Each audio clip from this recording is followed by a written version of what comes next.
कुलभद्र स्वामी महाराज ग्रंथराज सार समुच्चय में वस्तु के स्वभाव की व्याख्या करते हैं, समझा रहे हैं।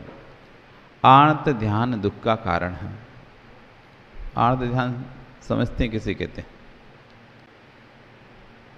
4 प्रकार का ध्यान होता है। कितने प्रकार का ध्यान होता है? 4 प्रकार का ध्यान होता है।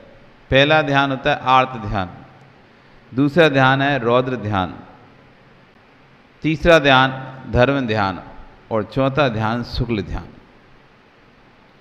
ध्यान मतलब किसी एक विषय पर अपने चित्त को ले जाना। ध्यान का मतलब क्या है? एकार चिंता निरोधो, चिंताओं का निरोध करके, यानी शेष विकल्पों को छोड़कर किसी एक विकल्प पर, एक बात पर, अपनी एक विषय पर अपने पूरे मन को केंद्रित करना, अपने परिणामों को केंद्रित करना, उसका नाम है ध्यान। आर्त ध्यान अर्थात जिसमें परिणाम संक्लेशित होते हैं, दुखी होते हैं, वो कहलाता है आर्त ध्यान। ये 4 प्रकार का होता है। इष्ट वियोग, हमारा जो हमको बहुत प्रिय था, बहुत अच्छा लगता था, उसका वियोग हो गया हमसे, वो हमसे छूट गया। वो छूट गया, उसमें हम जो दिन रात आकुल व्याकुल हो रहे हैं, रो रहे हैं, परेशान हो रहे हैं, उसका चिंतन कर रहे हैं, उसी के बारे में सोच रहे हैं, ये पहला आर्त ध्यान है, इष्ट वियोग, इष्ट का वियोग होना। दूसरा आर्त ध्यान है अनिष्ट संयोग, जिसको नहीं चाहते, जिसको पसंद नहीं करते, उसका संयोग हो जाना। आप जिस व्यक्ति को नहीं चाहते, उसी ने आपके बगल में पड़ोस में घर खरीद लिया और आप परेशान उस पड़ोसी से। क्या हो गया? अनिष्ट का संयोग हो गया। जिस व्यक्ति से दूर होना चाहते थे, वही व्यक्ति घर में, घर का सदस्य बन के घर में आ गया। ये अनिष्ट संयोग। जब जब हम उसको देखेंगे, जब जब उसको देखेंगे, तब तक हमारे परिणाम खराब होंगे। हम जिनको नहीं चाहते, जिनको पसंद नहीं करते, जब वो सामने आ जाता है हमारा, तो कुछ ना भी बोले, कुछ ना भी कहे, तब भी परिणाम खराब होते ही नहीं होते, भावों में उथल पुथल होती नहीं होती। तो यह अनिष्ट संयोग, इष्ट का वियोग, अनिष्ट का संयोग। तीसरा आर्त ध्यान है पीड़ा चिंतन।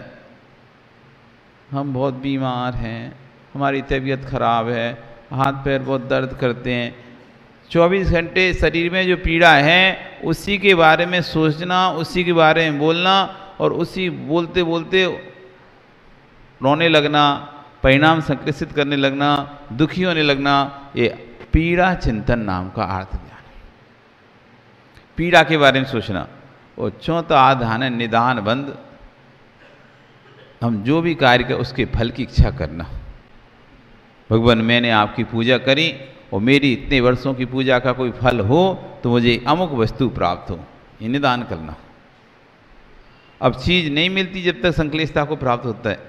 आपने सोच लिया था कि हम भगवान के पास गए और अमुक आपने बात इच्छा रखी, ऐसा मेरा होना चाहिए, और नहीं हुआ तो संक्लेशित होते रहोगे। इसलिए आर्त ध्यान कहे हैं। 4 आर्त ध्यान हैं। ये आर्त ध्यान दुख के कारण है। इसी बात को आचार्य भगवान आज गाथा के माध्यम से कह रहे हैं। आर्त ध्यान रतो मूढ़ो ना करोत्यात्मनो हितम तैनासु सुमहत क्लेशम परत्रेहे तगच्छति। आर्त ध्यान में लवलीन मूढ़ आत्मा अपना हित नहीं करता, अतः ये संसारी प्राणी इस लोक में और परलोक में बहुत बाहरी दुख को प्राप्त करता है। यहाँ तो दुखी होता ही है, इष्ट का वियोग हो गया, यहाँ तो दुखी हुई है, हो ही रहा है दुखी, दिन रात दुखी हो रहा है।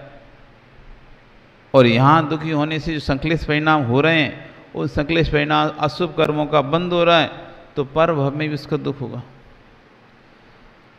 ये अज्ञ प्राणी निज आत्मा की सम्यक सत्ता को न समझता हुआ दुख भूत ऐसे द्रव्य में सुखानुभूत करता है। हम जगत के जितने भी दुख भूत द्रव्य हैं, उनमें सुख का अनुभव मानते हैं। भोजन करने से सुख होता है, दुख होता है? क्या होता है? सुख होता है कि दुख होता है? भोजन किया, अब कर लिया तो पेट में रखे रहो ना। आपको भोजन अच्छा लग रहा था, खाना अच्छा लग रहा था, आपने खाया, अब छोड़ने क्यों जाते हो? खाया था उसे रखे रहो, पेट में ही रखे रहो, उसे अब बाहर नहीं निकालना। सुखभूत द्रव्य के दुखभूत द्रव्य कैसा है?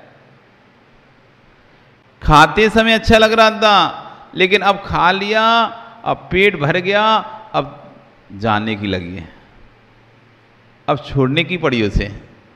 पहले खाने की थी, अब छोड़, यदि उससे कहा छोड़ना नहीं है इसे, अब 2 दिन तक नहीं छोड़ना, रखे रहना पेट में, रह पाएगा क्या? रह पाएगा क्या? लग रहा था सुखभूत है, ये तो सुखभूत है, ज्यादा खा लिया शुद्ध भूत हो गया, उल्टा सीधा खा लिया शुद्ध भूत हो गया, पित्त प्रकृति ना समझते हुए खा लिया शुद्ध भूत हो गया।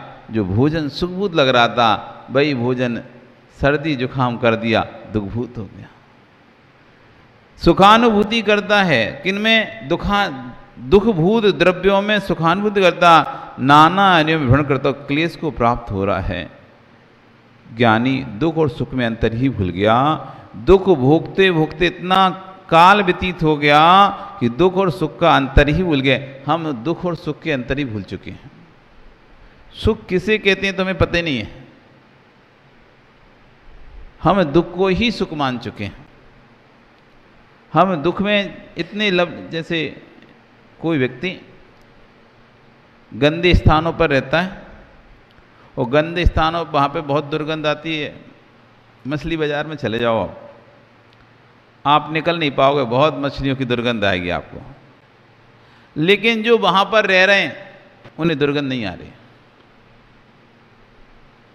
आप उस स्थान पे कभी निकले नहीं हो, पहली बार निकलोगे तो आपको क्या लगेगा, कितनी दुर्गंध है, कितनी बास आ रही। आप 10 मिनट नहीं खड़े पाए, उल्टी करने लगोगे। लेकिन जो वहीं पर रहते हैं, 24 घंटा उसी बाजार में घूमते रहते हैं, बेचते हैं, खरीदते हैं, उन्हें कोई दुर्गंध ही नहीं आ रही। क्यों? जो वहां बेच रहे हैं मछली को, दुर्गंध तो सबके लिए एक सी है ना। चाहे हमारे लिए दुर्गंध, ऐसे नहीं हमारे लिए दुर्गंध दूसरे लिए सुगंध दे रही हो मछली। मछली तो दुर्गंध ही दे रही, उसके शरीर से तो दुर्गंध ही निकलती है।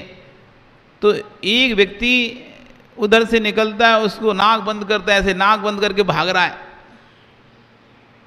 वहीं दूसरा व्यक्ति आराम से मस्ती पे वहां पे खरीद रहा है, एक बेच रहा है। उनको क्या दुर्गंध नहीं आ रही?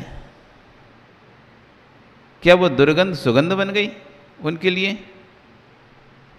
क्यों बताओ सुशील, उनको लिए वो दुर्गंध सुगंध बन गई है क्या? क्या हो गया है? उन्हें क्यों नहीं आ रही दुर्गंध? हैं? आदी हो गए, उन्हें अब दुर्गंध भूत ही महसूस नहीं हो रहे।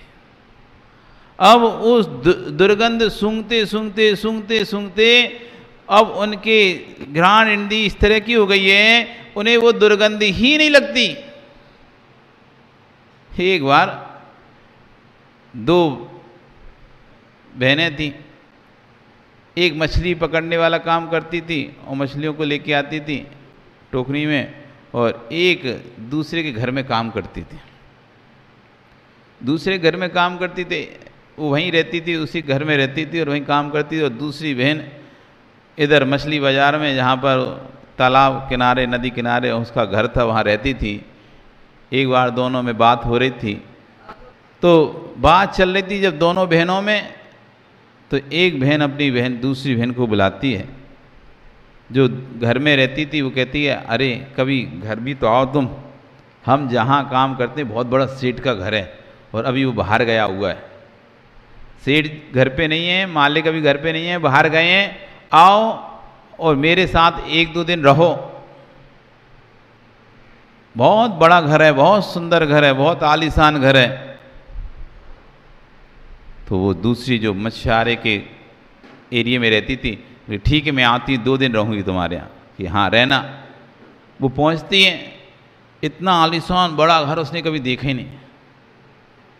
इतना बड़ा घर, चारों तरफ सेंट सुगंधी सुगंध आ रही थी, और बढ़िया मोटे डल्लब के मोटे मोटे गद्दे थे। रात्रि के समय जब सोई तो पूरी रात उसे नींद ही नहीं आई, करवटी बदलती रही वो। तो दूसरी बहन ने पूछा क्या हुआ, तुम्हें नींद क्यों नहीं आ रही, तुम सो क्यों नहीं रही? अरे क्या गद्दा चुभ रहा है?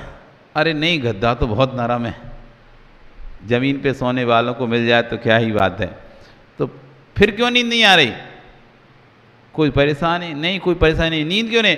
अरे वो मेरी टोकनी नहीं है मेरे पास, मैं जब तक वो मछलियों की वो सुगंध ना सूंघ लूँ मुझे नींद नहीं आती। वो मेरी टोकनी छूट गई, मैं टोकनी लेके आती हूँ तब जाके नींद आई। तो जो व्यक्ति जहाँ का अभ्यस्त हो जाता है उसे उसी सुगंध और उसी स्थान पर ही नींद आती है, दूसरे स्थान को करवट बदलता है। ऐसे वो मछुआरे मछलियों के बीच में रहने वालों को वो मछलियों की गंध अब गंध महसूस नहीं रही, क्योंकि उसके इतने अभ्यस्त हो गए वो कि उनको वो दुर्गंध भूत महसूस होती ही नहीं है। ऐसे ही आचार्य उन कह रहे हैं कि हम दुख में इतने अभ्यस्त हो गए हैं, दुख भोगते भोगते हम दुख को ही सुख मान बैठे, दुख को ही सुख मान बैठे। अब हम सुख तो भूल ही चुके, वास्तव में सुख था क्या, और दुख को यही सुख है।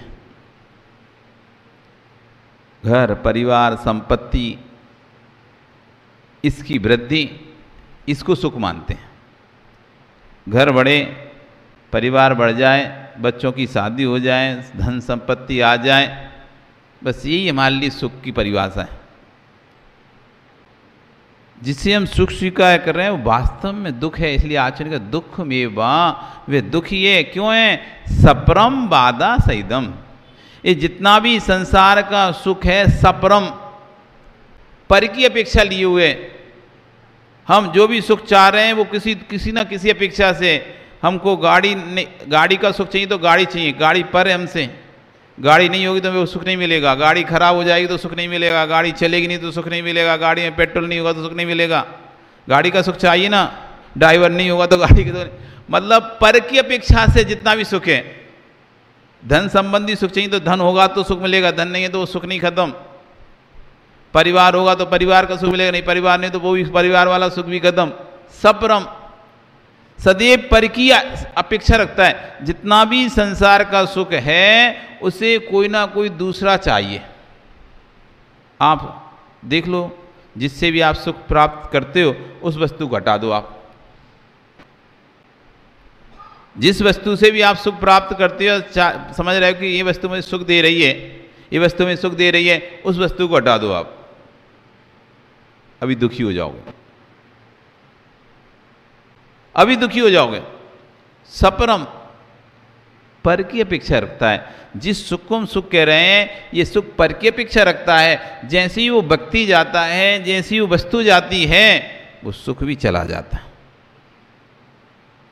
कोई भी XYZ कुछ भी ले लो आप, जगत का कोई भी व्यक्ति ले लो, कोई भी वस्तु ले लो, सामग्री ले लो, कुछ भी ले लो, स्थान ले लो, जहाँ से आपको सुख मिल रहा हो, वो सपरम, पर से अपेक्षित है। सामने वाला हमारी बात मान रहा है तो हम सुखी हैं, हमारे जैसा चल रहा है तो हम सुखी हैं, हमारी बात नहीं मान रहा तो हम दुखी हैं, जैसा हम चाहते थे वैसा नहीं मान रहा हम दुखी हैं, हमको समझ रहा है तो हम सुखी हैं, हमको नहीं समझ रहा तो हम दुखी हैं। आपको यदि बेटे से सुख मिलता है तो तभी सुख मिलता है जब बेटा आपकी आज्ञा मानता है, और बेटा आज्ञा ना माने तो सुभाष जी आपको बेटे का सुख नहीं। आप फिर जिन घरों में जिनके बेटे आज्ञा नहीं मानते, उल्टा पिता को ही चार सुना देते हैं, फिर तो कैसे ऐसे बेटा ना होने से अच्छा निस्संतान होते। जिनके बेटे गलत संगति में जा चुके हैं, व्यसनों में फंस चुके हैं और घर परिवार की कुछ भी नहीं समझते, पूरे परिवार को कर्ज में डुबाए जा रहे हैं, तो उनकी भाषा क्या रहती है? ऐसी संतान से तो निस्संतान अच्छा था। जब संतान नहीं हो रही थी तब कह रहे थे हे प्रभु संतान मिले, संतान हो जाए, जगह जगह सिर माथा फोड़ फोड़ के आ रहे थे। जब संतान हुई तो सोचा संतान का सुख मिलेगा, लेकिन संतान सप्तव्यसनी निकल गई, दुर्व्यसनी निकल गई, माता पिता को ही गाली देने वाली निकल गई। तो फिर कहते हैं हे भगवान ऐसी संतान से तो निसंतान अच्छे थे। पहले सोच रहे थे निसंतान तो होना बहुत दुख की बात है, संतान होना चाहिए, अब संतान इस तरह की निकल गई, अब कह रहे हैं निसंतान ठीक थे, होती नहीं, इससे अच्छा होके मर जाती तो अच्छा होता, पर इस तरह का क्षण क्षण पल पल में दुख से तो बचते। कहाँ सुख है, किसमें सुख घूम रहे? शादी नहीं हो रही थी तो माता पिता पीछे पड़े थे, भैया सबसे कह रहे थे लड़का देखो लड़की देखो, ये लड़के की शादी करनी है, लड़के की शादी करना है, इस बहू लाना है, बहू लाना है, बड़े खुश थे कि बहू लाना है, शादी करना है, बहू लाना है। अब शादी कर दी, बहू आ गई और ऐसी परमेश से निकली, तुमसे पूरा ही काम करवाते हैं। अब वो कह रही कि इससे अच्छा तो बहू ही नहीं आते, वो ठीक थी, इसने तो आगे पूरा घर ही तहस नहस कर दिया, उपद्रव कर दिया। जहां जहां हम सुख ढूंढते हैं, हमारी इच्छाएं पूर्ति होती हैं, तब तक वहाँ हमें सुख भूत महसूस होता है, और जैसी इच्छाएं पूर्ति होना बंद हो जाती हैं वही व्यक्ति दुख भूत महसूस होने लगता है। जो वस्तु, इसलिए कहा सपरम, इस संसार का सुख सुख नहीं है जिसे हम सुख मान रहे हैं, क्योंकि सपरम है, ये हमारी जब तक इच्छाएं हैं उससे तब तक ही सुख भूत है, जब तक हमारे राग की पूर्ति हो रही उस वस्तु से तब तक ही वो सुख भूत है, और जब राग की पूर्ति बंद हो जाती है तो वस्तु दुख भूत हो जाती है। ऐसा देखा जाता है कि जिसको देखे बिना व्यक्ति जीवित नहीं रहता। एक पिता अपने बेटे को या बेटी को बहुत प्यार करता है, उसके बिना सुबह शाम उसको देखता है और कहता है कि इसके बिना तो हमारा मन ही नहीं लगता, हम तो जीवित रहने की कल्पना करें, इतना प्यार करता। और वही जब बेटी किसी के साथ उनकी इच्छा के बिना भाग जाती है, उनकी इच्छा के बिना दूसरी जगह चली जाती है, वही पिता कहता है सामने नहीं लाना मेरे इसको, मैं उसकी शकल देखना भी पसंद नहीं करता। जिसकी शकल भी देखे बिना नहीं रहता था, अब क्या कह रहे हैं, इसकी शकल नहीं देखूंगा, इसे ले जाओ मेरे सामने से, मैं शकल देखना ही पसंद नहीं करता। व्यक्ति तो वही था, बदला क्या था?